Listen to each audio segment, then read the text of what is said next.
اور میری ٹیم نے تو پہلے اس سلسلے پر کوئی کام نہیں کیا، پھر کیسے کام جاری ہے؟ منصور نے انتہائی حیرت سے کہا۔ برخوردار، تم کیا سمجھتے ہو؟ میرے پاس صرف تم ہی ایک منصور ہو، اور ایک بس تمہاری ہی ٹیم ہے۔ نہ جانے کتنے اور منصور ہیں جو میرے بازو بنے ہوئے ہیں، بابا نے مسکراتے ہوئے کہا۔ منصور اچنبے سے بابا کو دیکھنے لگا۔ اب اسے کچھ سمجھ آ رہا تھا۔ بابا اکثر کہاں غائب رہتے ہیں؟ جو کاروائی کہی گئی تھی اس کے بارے میں رپورٹ نہیں دی تم نے؟ بابا نے منصور کی طرف دیکھتے ہوئے کہا۔ جی سر، قاسم کافی عرصے تک کام کے قابل نہیں رہا۔ سیٹھ قاسم بھی اس کی وجہ سے روٹین بدل چکے ہیں۔ قاسم کے لیپ ٹاپ سے ملے تمام لوگوں کو کور کیا جا چکا ہے۔ ان کے عسکری ونگ کے ایک کمانڈر ایک کار حادثے میں مارا جا چکا ہے۔ اسی ونگ کا نائب کمانڈر اپنے گارڈز کے ساتھ سوتے ہوئے گیس لیکیج کا شکار ہو چکا ہے۔ میڈیا ونگ کا ایک ممبر سیر کرتے ہوئے ندی میں ڈوب چکا ہے۔ میڈیا ڈیزاسٹر ونگ کا چیف آرگنائزر شارٹ سرکٹ کی وجہ سے آگ لگنے کی وجہ سے جھلس کر مر چکا ہے۔ دنیا والوں کے کل کی نیوز میں یہ الگ الگ خبریں ہوں گی، لیکن اس مشن کو چلانے والے سمجھ جائیں گے کہ ان کا راز لیک ہو چکا ہے اور انہیں ٹارگٹ کیا جا رہا ہے۔ منصور نے اپنی کارکردگی کا بتاتے ہوئے کہا۔ منصور، تم کب تک غلطیاں کرتے رہو گے؟ مجھے آئندہ موقع نہ دینا کہ میں یہ بات دوبارہ کہوں۔ بابا کے لہجے میں اب سختی آ چکی تھی۔ مگر سر، میں نے کیا غلطی کی؟ منصور نے پریشانی سے کہا۔ گیس لیکیج والا آئیڈیا اچھا تھا، مگر تم نے وہاں اندر جانے کے بعد دستانے پہنے تھے، اس لیے وہاں کے مین ہال کے دروازے کے ہینڈل پر تم اپنے فنگر پرنٹس چھوڑ آئے، بابا نے سختی سے کہا۔ منصور انتہائی حیرانی سے بابا کو دیکھنے لگا اور سوچنے لگا وہاں تو وہ اکیلا گیا تھا، پھر بابا کو کیسے پتا؟ بابا تو ایسے بتا رہے ہیں جیسے وہ خود منصور کے ساتھ رہے ہوں۔ مگر سر، پاکستان ابھی اتنا… منصور نے ابھی اتنا ہی کہا تھا کہ بابا نے اس کی بات کاٹ کر کہا، یہ بھونڈے بہانے مت بناؤ، غلطی کی ہے تو مانو۔ بس پاکستان یہ ٹیکنالوجی استعمال کرے نہ کرے، مگر جو دشمن ہے وہ بہت ایڈوانس ہے، وہ بس پاکستانی پولیس کی تفتیش کو لے کر نہیں بیٹھے گا۔ بابا کے لہجے میں برہمی تھی۔ اور جہاں آگ لگی وہاں پٹرول کی بجائے ایسا ذریعہ اختیار کرنا تھا جسے واقعی یہ لگے کہ شارٹ سرکٹ سے آگ لگی ہے۔ شارٹ سرکٹ کی آگ قالین سے شروع نہیں ہوتی۔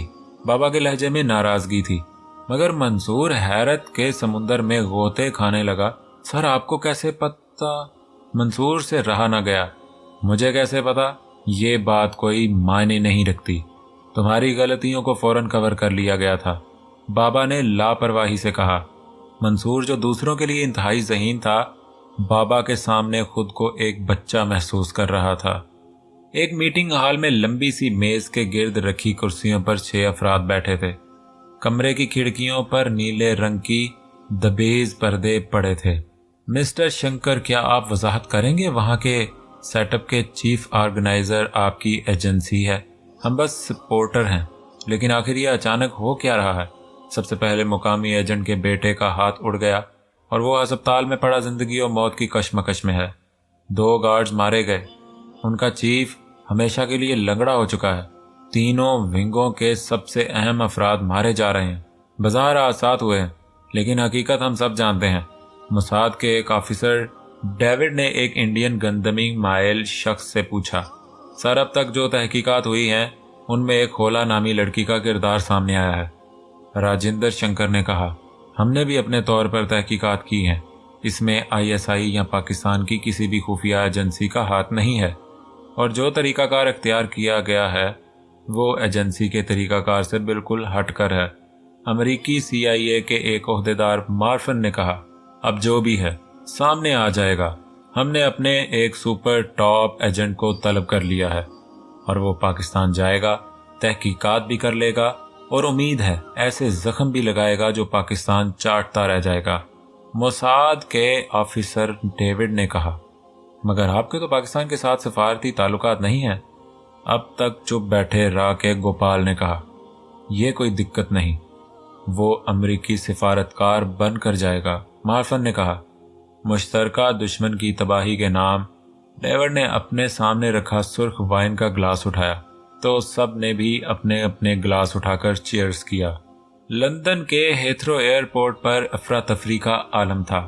فلائٹس کی آمد و رفت کے بارے میں